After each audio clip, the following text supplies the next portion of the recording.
So as I was making that last video, I just felt called to send a little prayer and to intercede on behalf of anyone who feels like you are just plagued by warfare. You're going through the most, you're feeling it. As I was starting to say in that last message, we are light bearers, right? And like, we've been given the Holy Spirit placed inside of us, and our role is to empty ourselves of ourselves so that the Holy Spirit can take the lead, so that the Holy Spirit can have reign in our life. And as we do that work, we open ourselves up to attack. Why? Because the devil's not concerned with people who aren't walking in their purpose and their power.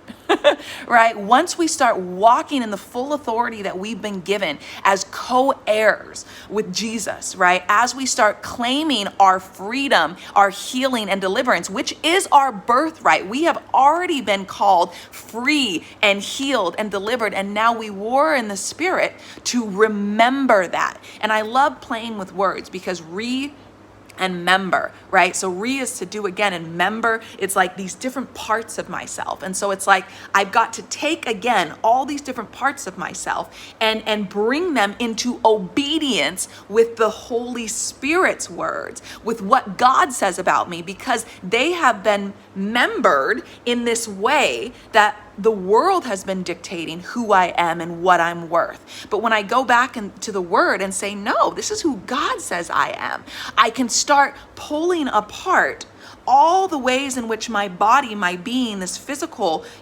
aspect of myself has been trained to follow suit to the world's ways and say, I'm not going to play that game. But as soon as we start doing that, it's countercultural. And so we are going to come up against the current. And that's the whole point of being in the world and not of it, right? When God says be in the world and not of it, he is calling us into a life of spiritual warfare, not so that we can be like, oh my gosh, this is so hard. I'm just, this is heavy and I want to give up. But so that we can go through this process of warring, breaking ourselves down of ourselves, right? Getting rid of the human part that says, oh, this is hard. And instead getting to the place where the more we come to that place of like, wow, this is hard, it breaks us open to say, wait a minute.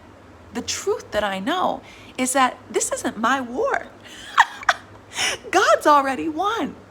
And so I can stand in the fullness of the freedom and authority that I've been given as a victor, as a conqueror, right? And what does it look like to truly walk in that?